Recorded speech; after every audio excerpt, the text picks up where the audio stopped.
뭔 책임이냐면은 더욱 가혹하게 부역을 시킨다는 약속 때문에 남북이 우리나라처럼 분단되는 것이 그에 의해서 이루어지거든요.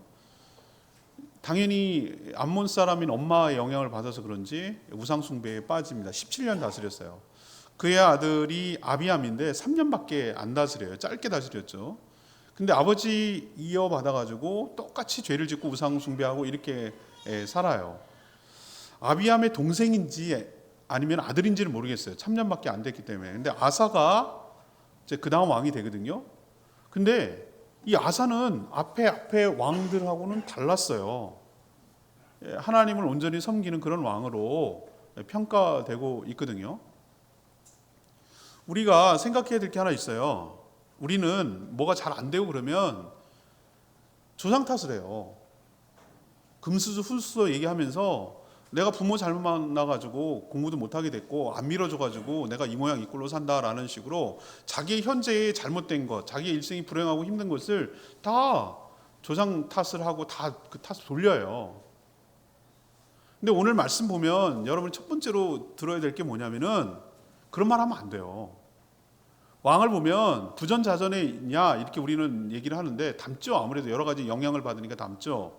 그렇지만 아무리 악한 왕이라 할지라도 그 아들이 항상 악하냐 그런 건 아니에요. 그가 하기 나름이라는 거예요. 그가 하기 나름이에요. 자기 하기 나름이에요. 그래서 얼마든지 하나님께 좋은 평가를 받을 수 있다라는 것을 오늘 우리에게 가르쳐 주거든요. 근데 이거는 세대 간의 비교잖아요. 근데 한 인물, 한 사람도 시간에 따라 다른 평가를 받을 수 있다는 것도 여러분 주목하셔야 돼요. 이 아사라는 왕이 하나님께 전반적으로 좋은 평가를 받기는 했지만 그의 인생의 전반기와 그의 인생의 후반기가 너무 대조되고 비교가 되는 거예요. 처음엔 너무 잘했어요. 하나님 앞에 온전히 하고. 그런데 후반에 갈수록 이상하게 변질되고 변화되고 그래서 하나님을 버리고 맘대로 섬기다가 비참하게 죽어요. 여러분도 일생 한 번밖에 살지 않아서 일생이라고 말하는데 처음부터 끝까지 잘 하나님만 사랑하고 경외하며 그래서 하나님의 은혜와 축복 속에 하나님과 동행하면서 잘 살다가 참 본이 되도록 살다가 하나님 앞에 부름받아 갔다. 이런 평가를 받으면 최고죠. 그런데 만약에 선택을 하라 그러면 여러분 뭘 선택하시겠어요? 1번. 처음에는 잘 나갔는데 하나님을 사랑하고 경외하고 충성스럽게 했는데 인생 후반부로 갈수록 점점 세상과 타협하고 망가지고 그러더니만 하나님 버리고 마지막 끝은 비참하게 신앙 없이 끝나고 죽었다라는 걸 선택하시겠어요? 아니면 초반에는 정말 하나님을 모르고 살다가 방황도 하고 어려움도 겪고 이렇게 살았지만 정말 주님을 만나고 변화되어서 완전히 다른 삶을 살다가 마지막에는 정말 누구라도 아쉬워하고 그리워하고 존경하고 그렇게 인생을 잘 마무리했다더라. 어느 인생을 하기를 원하세요? 후자예요, 후자. 떠나는 이의 뒷모습이 얼마나 아름다운 거. 그 모습 있잖아요. 떠나는 이 뒷모습이 그 사람의 마지막 잔상이거든요. 여러분 인생도 오늘 아사처럼 살지 않았으면 반면교사로 삼았으면 좋겠어요. 처음부터 끝까지 잘했으면 좋겠어요. 초지일관 잘했으면 좋겠어요. 설령 처음에 중간에 부족하더라도 마지막은 마무리는 잘 마무리하는 복된 인생 되기를 축복합니다. 그럼 아사가 어떻게 살았는가? 첫 번째 잘했던 점부터 보죠. 하나님 보시기에 정직하게 행하고 마음이 온전하였다고 평가하고 있어요. 여러분 마음이 온전한 게 뭔지라고 제가 말씀드렸어요. 마음을 어떻게 먹느냐? 생각을 결정하고 생각이 행동을 결정하고 행동이 습관을 낳고 습관이 반복되면 그 사람 일생이 결정하는 거거든요. 마음이 온전한 게 중요해요. 설령 흠이 없이 퍼펙트하지 않아요. 흠도 겸도 없고 완전한 사람이라고 말하잖아요. 다윗도 하나님 온전한 사람이라고 했지만 밧세바 사건, 인구조사 사건처럼 흠이 있는 사람이었어요. 퍼펙트하다는 개념이 아니라 그의 마음이 어디를 향하고 있는지가 온전하다 개념이지 성경에서는 흠이 없다는 개념이 아니에요. 그럼 그가 어떻게 했는데요? 자, 10절 보세요. 41년 동안 다스렸는데 오늘 읽은 거죠. 오늘 11절에 아사를 어떻게 평가원인지 한 줄 평가를 하는데 그의 조상 다윗과 같이 여호와 보시기에 어떻게 했다? 정직하게 행했다라고 그랬어요. 부탁을 드리는 것은 여러분 저의 말씀을 듣기 위해서는 성경을 펼쳐놓고 손가락으로 구절을 짚어가면서 말씀을 들으시기를 권면드립니다. 제 말이 아니라 하나님의 말씀인 것을 확인하고 성경에 근거한다는 것을 여러분이 아셔야 되기 때문에 그래요. 그래서 제가 여러분 성경 펼쳐놓고 제일 무서운 사람이 덮어놓고 믿는 사람이에요. 성경도 덮어놓고 믿는 사람 제일 무서워요. 펼쳐놓고 믿어야 돼. 확인해가면서. 이처럼 11절에 조상 다윗, 이게 걔네들의 스탠다드 표준이거든요. 다윗의 길을 걸었다. 이건 뭐 볼 것도 없어요. 이 사람은 선왕이에요. 하나님 보시기에 그러는 거예요. 근데 여호보람처럼 갔다. 이건 뭐 볼 것도 없어요. 악한 길로 걸었다는 얘기예요. 이게 표준이에요. 표준. 악한 것과 선한 것의 표준이에요. 그러면 어떻게 그가 조상 다윗과 같이 했느냐? 12절에 샘플이 나와요. 뭘 했는지. 제일 큰 것은 뭐냐면은 남색하는 자를 그 땅에서 쫓아내고 조상들이 만들어 놓은 건설한 여러 우상들, 모든 우상들을 없앤 거예요. 이거 여러분 굉장히 개혁하기가 어렵습니다. 전 제주도 사람은 아니지만 제주도에 엄청난 관심이 많아서 계속 책자도 읽고 스터디도 하고 그 탐방도 가고 계속 그런 일을 하거든요. 제가 지금 최근에 읽는 책도 새로 쓰는 제주사라는 책을 읽고 있어요. 근데 여기가 여러 종교들이 외래 종교들이 와가지고 이 샤머니즘을 척폐하기 위해서 얼마나 많이 했는데도 끈덕지게 남아있는 게 제주도의 샤머니즘이거든요. 생명력 장난 아니에요, 여러분. 모든 것을 종교를 다 잡아먹어요. 그 정도로 강해요. 조선시대 이영상 목사가 와가지고 숙종 때 제주 목사인데 다 없애버렸어요. 절 2개만 남겨놓고 당도 막 다 없앴어요. 그런데도 지금 제 1등 종교가 불교라고 말하지만 사실은 샤머니즘인 것이거든요.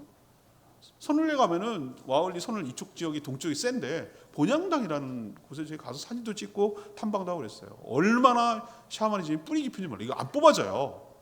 굉장한 저항이 있어요. 그걸 없애려고 그러면은 만만치 않은 저항이 있어요. 이미 굳어지기 시작했어요. 솔로몬 말기부터 르호보암, 아비암 이걸 거치면서 산당 우상들이 이제 정착해서 하나의 종교와 신앙으로 자리 잡기 시작했어요. 이걸 없앤다? 이거는 정말 목숨 걸고 해야 될 개혁이거든요. 쉽지 않아요. 왕이라 하더라도. 근데 그것을 우상을 없애고 그리고 남색하는 자가 뭐냐? 남색이 뭐냐면은 동성애예요. 동성애. 남자 동성애자들. 근데 동성애자들이 왜 있냐? 신전마다 이 가나안 토착신이 뭐냐면은 음란한 종교인데 바알과 아세라를 섬기는데 바알이 남성신 남근처럼 생겼어요. 여성신이 아세라예요. 막 유방이 막 여러 개예요. 희한하게 생겼어요. 그것이 교잡을 할 때 새끼 양들이나 소들이 새끼를 많이 낳고 밀과 보리 같은 것이 결실을 많이 한다는 아주 진짜 보면 아주 너무 원색적이고 단순하고 뭐 직관적인 그런 종교회가 가나안 종교예요. 샤머니즘이 직관적이어야 되거든요. 어려우면 사람들이 하겠어요? 딱 보니까 딱 맞는 것 같거든. 그래야 뭐 가축들도 뭐 이렇게 교잡을 해야 새끼도 낳고 뭐 이러니까 이런 사고방식이 그대로 종교화된 거예요. 그러면은 바알과 아세라를 성적으로 흥분시키기 위해서 어떻게 되는가? 신전 사제라고 하는 신전 창기죠.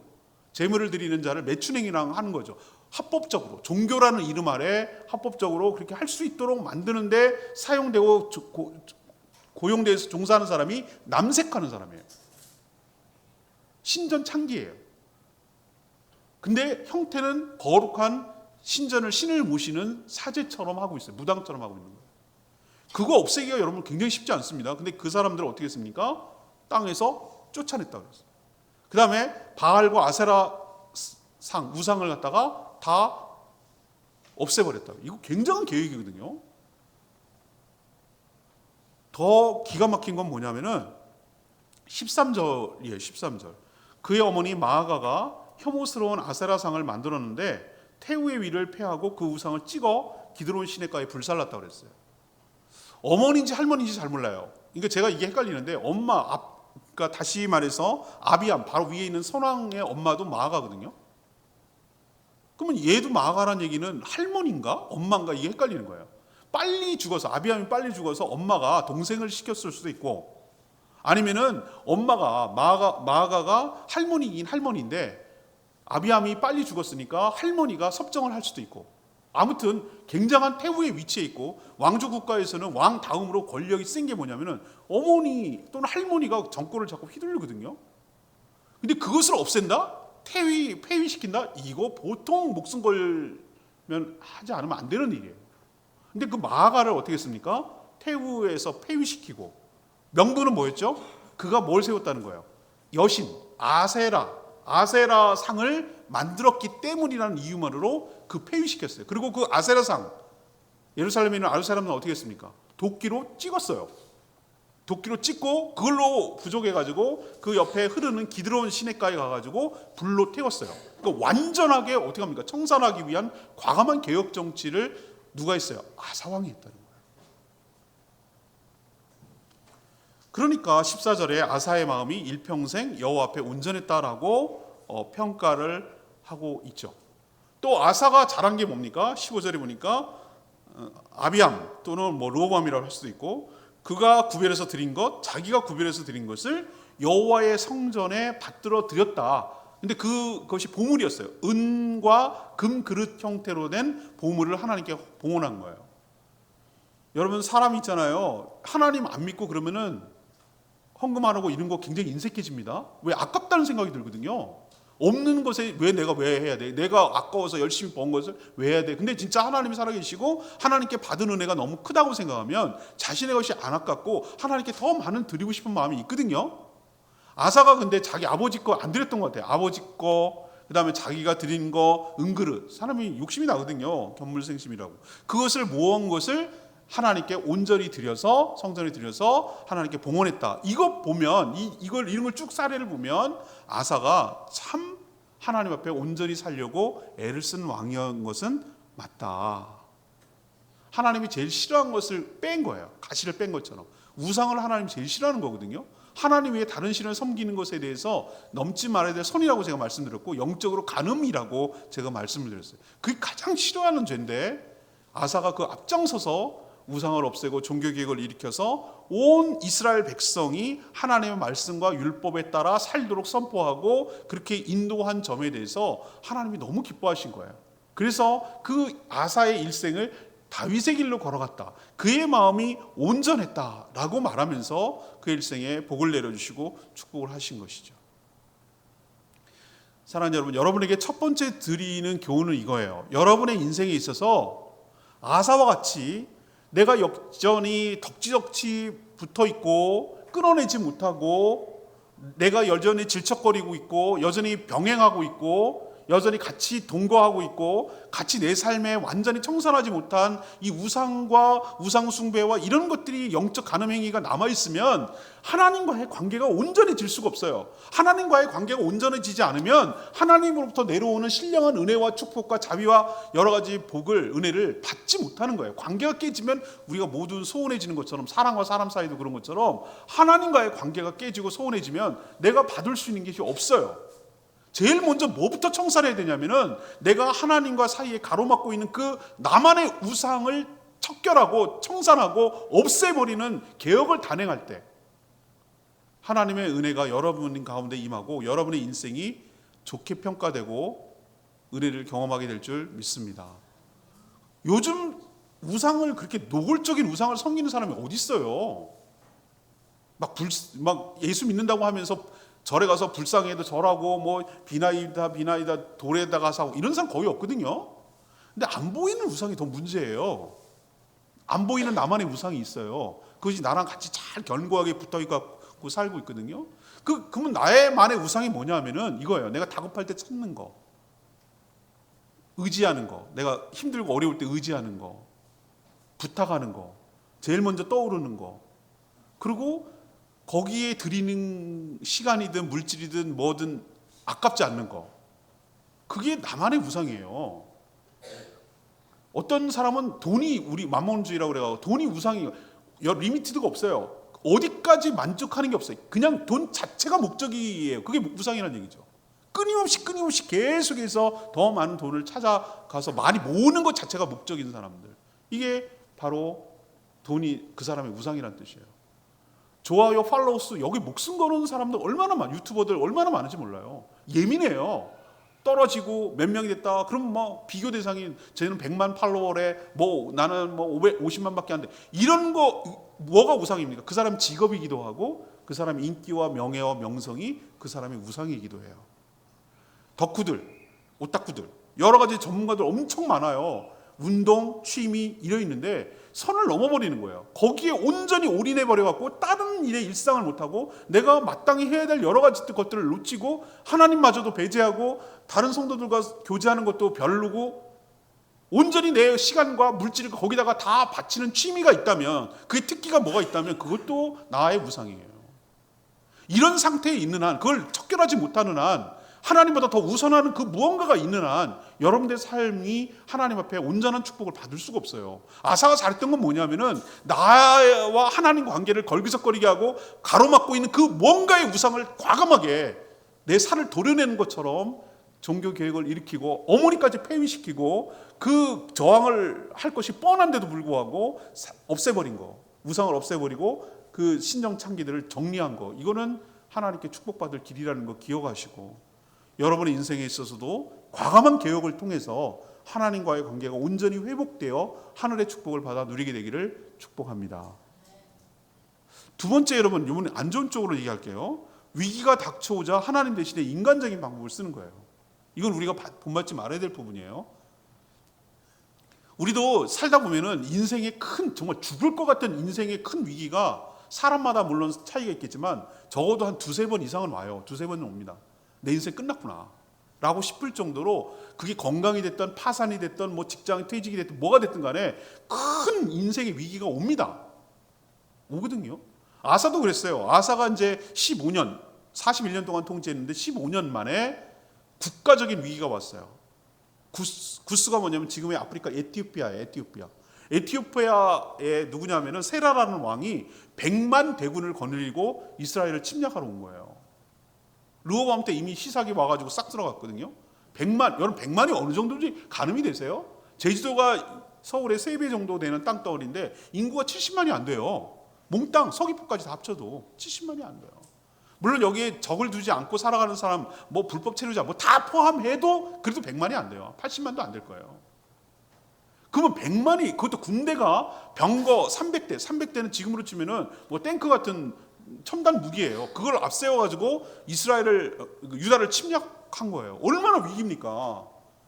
이건 나라의 위기이기도 하고 자기도 위태롭기 짝이 없잖아요. 자기가 목숨도 보장할 수 없는 커다란 무서운 지금 위기 상황이 닥쳤단 말이에요. 근데 그 아사가 보여준 신앙의 행태가 오늘 여기 열왕기상에는 기록 안 돼 있고, 이 열왕기상과 짝을 이루고 있는 역대하에 그것이 보충이 되고 있어요. 그래서 우리는 이 역사서를 읽을 때 열왕기하고 역대를 같이 병행하면서 대조해서 읽으면 서로 보완이 되고 더 내용이 풍성해지거든요. 자, 여러분, 이건 찾아봐야 되기 때문에 너무 중요한 성경 구절이라서 있는지, 역대하 14장 11절 보세요. 역대하 14장 11절. 여러분 눈으로 확인해야 돼요. 이거는 역대하 14장 11절. 이건 구스가 유다를 침략했을 때 아사가 어떤 반응을 했는지를 보여주는 성경 구절이에요. 역대하 14장 11절. 제가 읽을게요. 아사가 그의 하나님 여호와께 부르짖어 이르되, 여호와여, 힘이 강한 자와 약한 자 사이에는 주밖에 도와줄 이가 없사오니 우리 하나님 여호와여, 우리를 도우소서.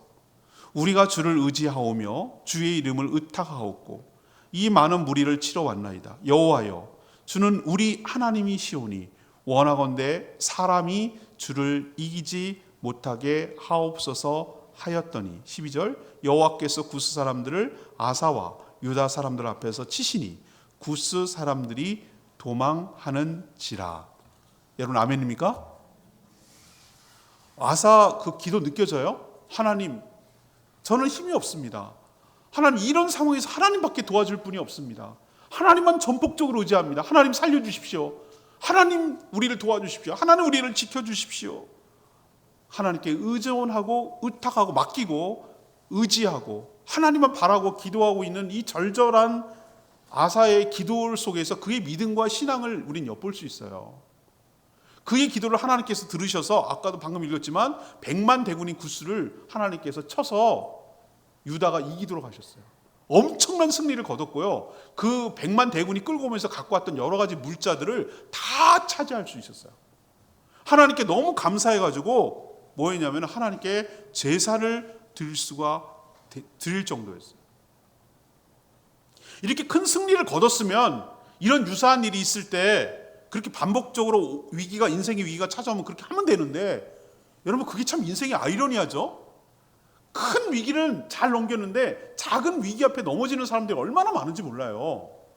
이스라엘 백성들이 요단강을 건너가지고 첫 번째 성이고 난공불락인 여리고성 여러분 가보시면 알겠지만 그 유적지가 남아있는데 그 옛날 땅인데도 불구하고 다 무너졌어요. 허물어졌는데 나중에 고고학적으로 발견해 보니까 성벽이 얼마나 두꺼운지, 성벽이 그 위에 마차가 지나갈 정도로 두께였어요. 그 당시 기술로 그렇게 할 수가 없는 거였거든요. 어마어마한 거예요. 두께. 그게 무너졌다는 거예요. 하나님의 하라는 대로 해서 한 바퀴 돌고 7바퀴 돌고 무너졌어요. 여러분은 알겠지만 여호수아에 어떻습니까? 그 어려운 일을 끝내놓고 좀 옆에 있는 거 3천도 안 되는 그 아이성, 아이만큼 작은 성, 아이성 여기 침공했다가, 물론 아간이라고 하는 잘못이 있지만 거기 실패하는 거 보셨잖아요. 졌잖아요. 우리도 인생에 정말 큰 위기가 다가오면 오히려 더 담대해지고 더 하나님 찾고 의지해요. 그런데 어디서 무너지냐면은 잔잔한 거, 작게 오는 파도. 큰 파도는 잘 대비하고 긴장하고 넘어가고 하나님 의지하고 넘어가는데 작게 찾아오는 거기 그냥 팍팍 넘어지는 거예요. 아사가 그 구스를 크게 이겼어요. 그래서 승리했는데 어디에 넘어진 줄 아세요? 자기 동족이라고 할 수 있는 북쪽, 우리나라처럼 남북이 갈려지는데 북쪽 이스라엘 바하사가 침략해가지고 국경 있는 땅 라마라를 점령했어요. 그게 베냐민 지파 땅이거든요. 거기를 딱 점령했네.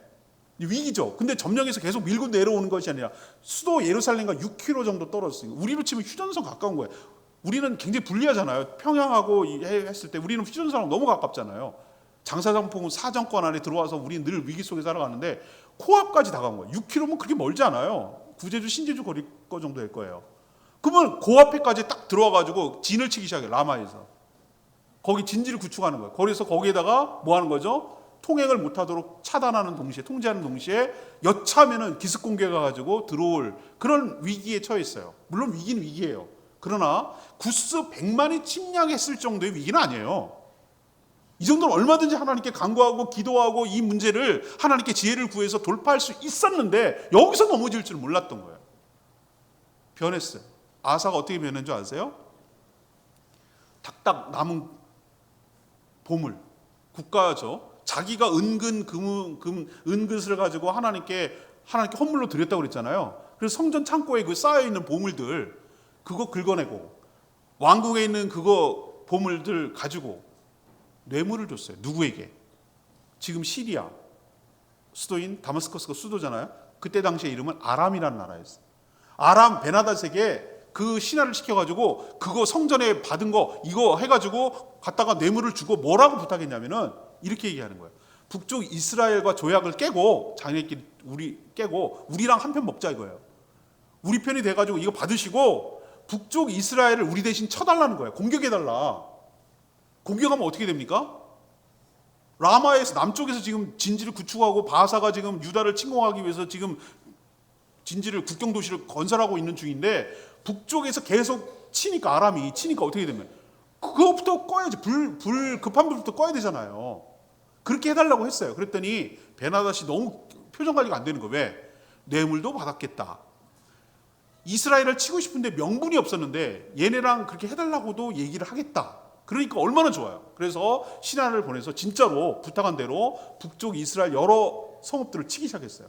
그 소식이 누구에게 들렸습니까? 라마에서 진지를 구축하고 있던 바하사한테 들린 거예요. 큰일 났다. 임금님 큰일 났습니다. 북쪽에서 쟤네들이 우리 편인 줄 알았더니 배신 때리고 북쪽 국경선을 넘어와가지고 계속 침략해 지금 여러 도시가 넘어가고 있습니다. 그래? 나도 빨리 급하다. 그래갖고 다 자제 놔두고 라마 놔두고 거기 가가지고 빨리 급한 불부터 막느라고 정신이 없었어요. 여러분 대박 성공, 작전 성공, 내 뜻대로 다 됐어요. 아사왕 전략대로 다 된 거예요. 내부를 쓸만했네. 작전대로 하나도 다 됐네. 그리고 거기다 얻은 게 있어요. 뭐냐면은 그 라마를 건축하기 위해서 자재를 갖고 왔거든요. 당시에는 목재, 석재 이런 게 귀한 때거든요. 라마를 하나의 도시를 건축하려고 하니까 얼마나 많은 자재가 갖고 왔겠어요. 그 갖고 왔던 남은 자재 놔두고 그리고 그냥 급하게 그 석재, 목재를 백성들 동원해가지고 싹 쓸어왔어. 누가? 아사가 쓱 쓸어왔어요. 그리고 자기네 나라 지역 미스바 이런 데다가 건축하는데 자재로 활용했어요. 일석이조. 돈 들여도 이건 안 아까운 거야. 이렇게 얻었으니까 말이야. 작전대로 다 됐어요. 여러분 다 되면 된 겁니까? 여러분 명심하세요. 우리는 성공이고 우리 뜻대로 됐다고 해서 하나님도 그렇게 생각하시는지 잘 생각하셔야 돼요. 되면 되는 거예요? 꽁 잡는 게 매예요? 우리 뜻대로 되면 되는 거예요? 위기가 없어지고 뭐 돈을 쓰던 뭘 어떻게 하든지 해결만 하면 되는 거예요? 아닙니다. 아니에요. 여러분 착각하지 마셔야 돼요. 이게 우리가 착각하는 거예요. 성공했으면 다 된 거고 하나님 뜻이고 하나님 축복이고 이렇게 생각하면 굉장히 여러분 위험해져요. 아사가 그걸 우리에게 보여주는데 누굴 찾아왔냐면은 크게 승리하자 하나님께서 하나니 선자를 보냈어요. 하나니 선자가 와서 뭐라고 그러냐면은 임금님, 아사 임금님, 당신은 지금 좋아할 게 아닙니다. 지금 작전대로 다 됐다고 성공했다고 좋아할 게 아닙니다. 하나님 앞에 망령된 행동을 했습니다. 앞으로는 이제는 유다가 계속해서 전쟁이 끊이지 않고 이어질 것입니다. 그 망령된 게 뭐냐? 1번 모든 백성과 왕이 하나님께 드린 성전에 지금 성전 곳간 보물 창고에 있는 그거 은금 여러 가지 보물들 그런 뇌물을 하라고 줬냐 이거예요. 왜 그런 귀한 것을 그런 데 사용하냐 이거예요. 또 하나 당신은 언약을 깨고 국가 간의 언약을 깨고 배신하게 만들었다 이거죠. 오히려 그 아람이라는 이방 나라가 하나님의 형제 나라를 치도록 만드는데 그가 사용하게 만들어서 하나님의 그 기업인 이스라엘 땅을 침략하도록 해서 이방인에 짓밟히도록 한 것이 큰 죄입니다.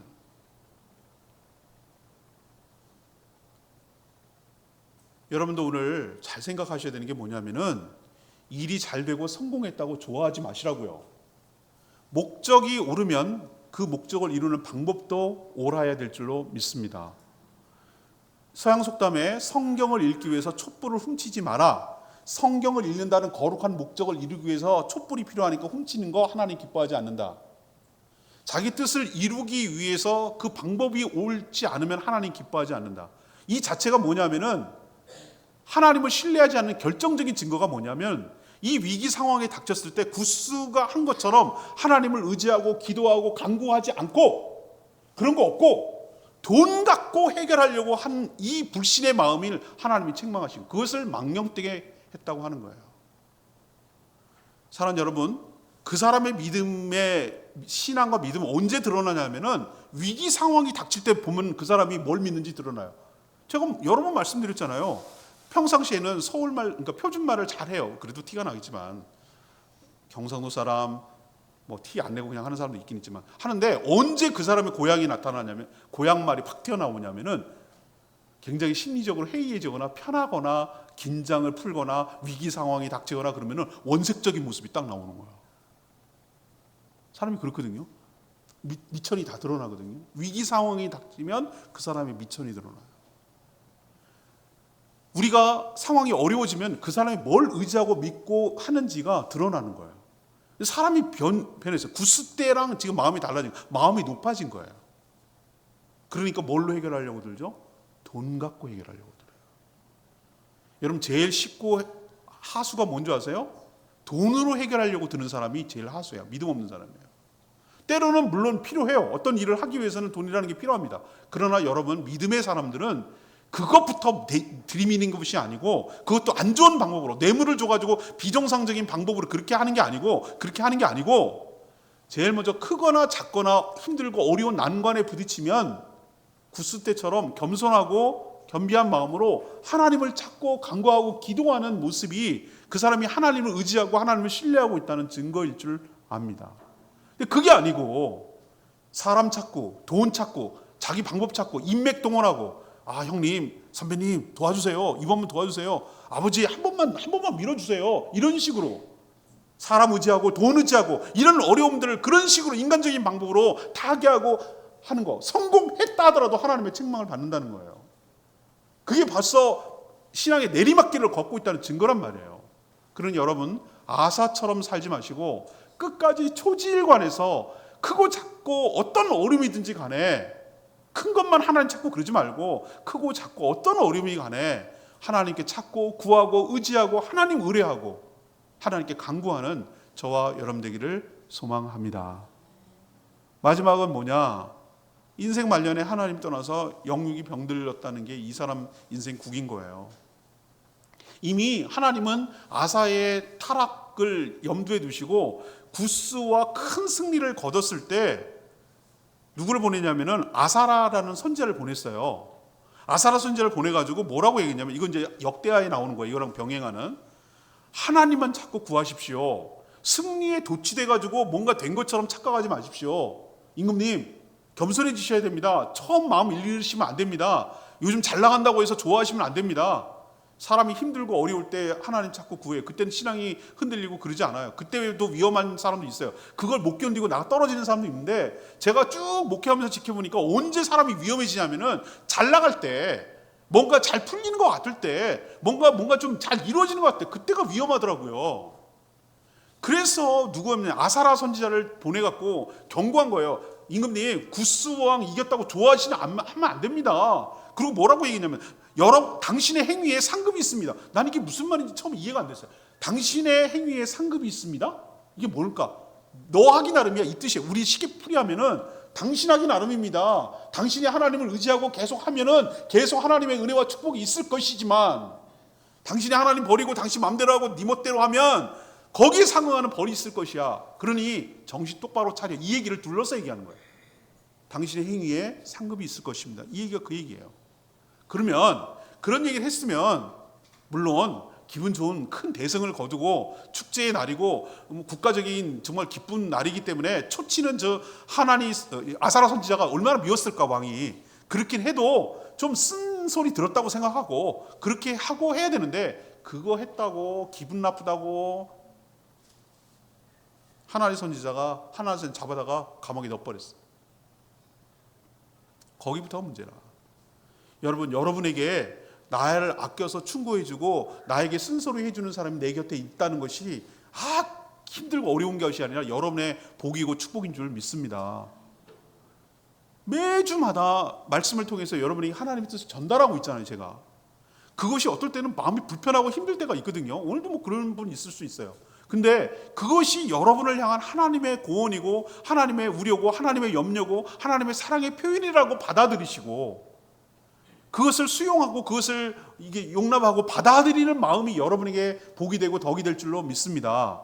근데 그게 듣기 싫다고 차단하고 듣기 싫다고 거부하고 감옥에 그냥 마음의 감옥에다가 그냥 가둬버리고 다시는 안 들으려고 하고 이러면 결국은 여러분의 인생이 망하고 내리막길 걷는 거예요. 아사왕 선지자 잡아 넣었다니까요. 듣기 싫다고 회개하기를 거부했어요. 그때부터 폭군으로 변하기 시작하는 거예요. 연산군이 광해군이 처음부터 폭군인 줄 아세요? 폭군이라는 표현도 좀 이상해. 광해군이 처음부터 폭군은 아니었어요. 잘 하려다 그랬어요. 근데 그냥 사람이 그렇게 폭군으로 만든 거지. 이미지화 시킨 거지. 그러니까 그때부터 백성을 학대하기 시작했어요. 자기 말 안 듣고 자기 뜻 안 듣는다고 얘기했겠지. 왜 하나님 선지자를 아사라 선지자를 왜 가두십니까? 임금님 그러시면 안 됩니다. 뭔 소리 하는 거야? 너도 들어가. 이렇게 됐겠지. 그래가지고 얘가 폭군으로 변하더니만 말년이 어떻게 된 줄 아세요? 39년, 41년 통치했는데 39년에 발병 났어. 아리랑인가? 심리도 못 가서 발병 난다. 그런 개념이 아니고 진짜 발에 병이 났어요. 근데 뭔지 몰라요. 그 당시도 몰랐던 것 같아요. 여러분, 발에 병이 날 수 있는 케이스가 얼마나 많습니까? 저는 여러 성도들을 신방하고 목회를 오랫동안 해와서 당뇨가 그렇게 무서운지 몰랐어요. 다리를 절단해야 될 정도로 썩어요. 안 돼요. 항생제가 안 들어가요. 알로에 발라갖고 이렇게 해가지고 붙이고 그걸 제가 신방 가서 봤기 때문에 얼마나 무서운지 제가 알아요. 당뇨가 사람 발을 괴사시키거든요. 그것도 있고, 당시 걔네들 물이 석회질이 많으니까 많이 걸러서 정수기로 안 먹으니까 석회질이 쌓이고 내려가서 밑에 발 쪽으로 중력에 의해서 내려가니까 거기에 퉁퉁 붓고 이런 걸 수도 있고 통풍일 수도 있고 뭐 근종망염일 수도 있고 하여튼 여러 가지 병이 있어요. 근데 몰라. 뭔지는 몰라. 근데 발이 크게 심각하게 별이 났어요.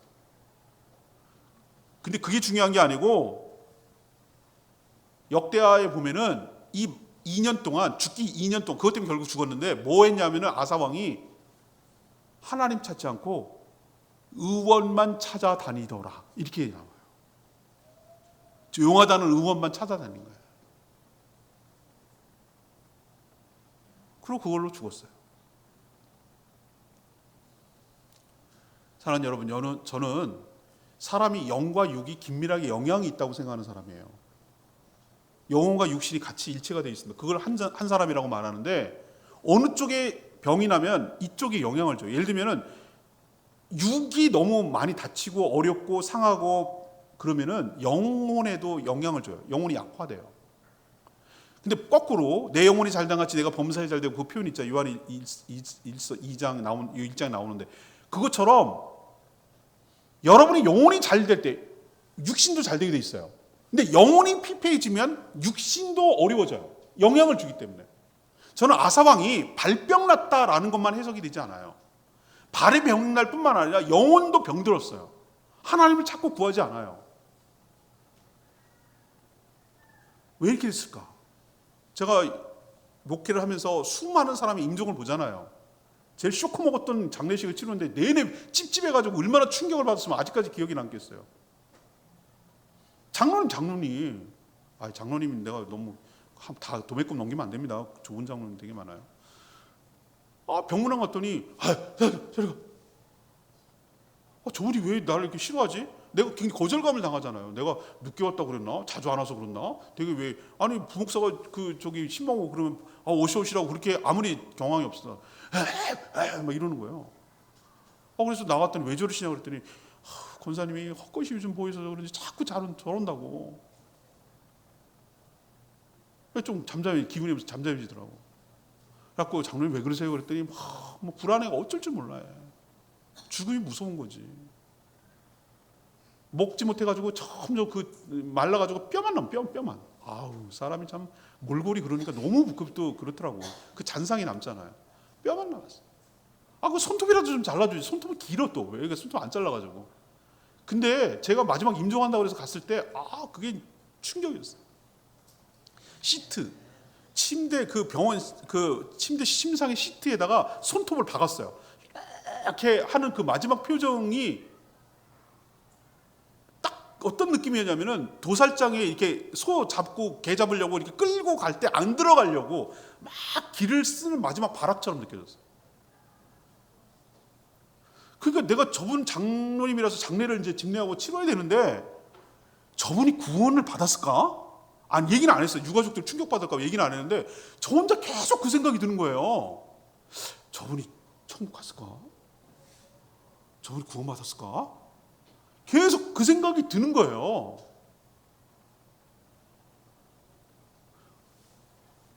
헛것이 보인다고 그러고 귀신이 보인다고 그러고 막 이러는 거예요. 여러분 이 부분에 있어서 아사왕 남 얘기하듯 하면 안 돼요. 저도 장담 못해요. 누구도 장담 못해요. 여러분 끝 마지막 모습이 여러분의 모습일 수도 있어요. 여러분이 무엇을 붙들고 살았는지 진짜 하나님 천국에 확신이 있는지 부활의 확신이 있는지 예수 그리스도가 나에게 있으면 구원의 확신이 있는지 성령이 내 안에 있으면 구원의 확신이 있는지 누구도 장담 못해요. 척할 수 있어요. 아사왕도 처음엔 잘했어요. 하나님 구하고 자꾸 구했어요. 마지막 발병 났을 때 하나님 찾았다는 얘기 없어요. 의원만 전전했어요. 용하다는 이 병원 저 병원 이 병원 저 병원 이 의사가 전문이다 저 의사가 전문이다 이러고 전전하다가 왕이니까 뭐 용하다는 거 다 찾아왔겠죠. 그러다 죽었어요. 이게 아사왕의 말년이에요.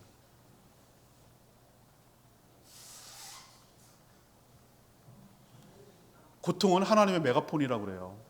말을 안 듣고 말귀를 못 알아들으니까 하나님이 강력하게 느끼도록 육체적인 아주 굉장한 고통을 줘서 이 사람이 깨닫게 하기 위해서 하나님께서 메시지를 계속 전달하는데 그쯤 됐으면 하나님이 나를 강력하게 찾고 있구나, 나를 부르는구나 라고 생각하고 하나님께 엎드려서 자신의 잘못을 회개하고 살려달라고 고쳐달라고 그렇게 기도해야 되는데 그런 모습 하나도 없어요.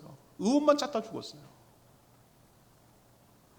여러분 여러분도 인생을 한 번 사는데 여러분 어떻게 사시겠어요? 저분은 중간에 참 힘들고 어렵고 방황도 많이 했지만 마지막에는 참 하나님 의지하고 그렇게 살다가 편안하게 가셨다고. 많은 사람을 도움을 주고 많은 사람을 나눠주고 그렇게 참 좋은 분으로 했다고 그 마지막의 모습을 기억하는 것이 축복인 줄로 믿습니다.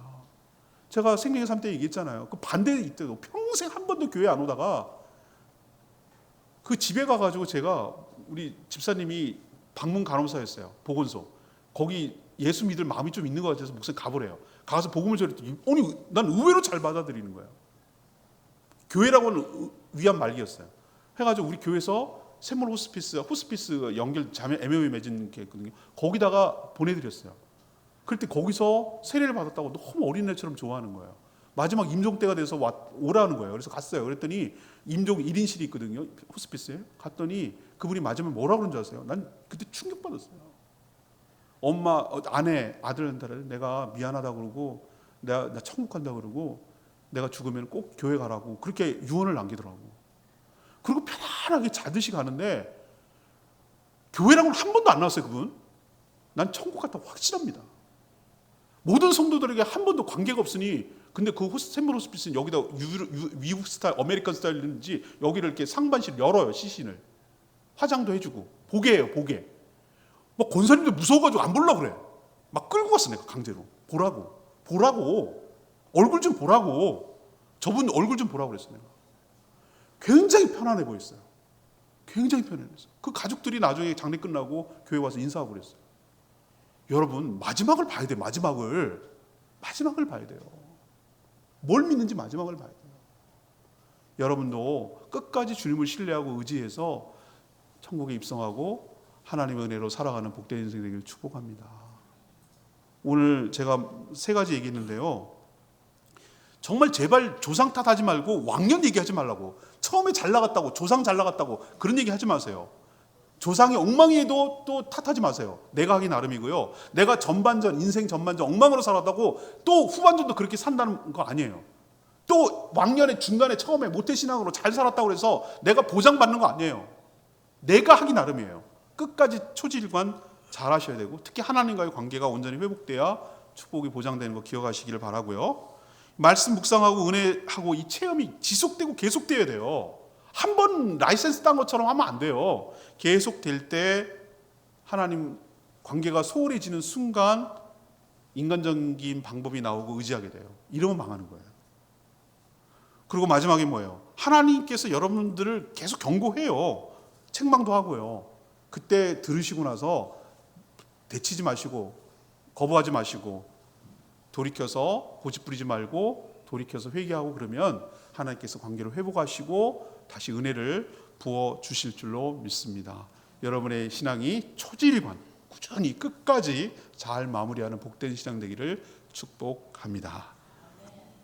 오늘 말씀 붙들고 기도하기 전에 나 무엇과도 주님은 474장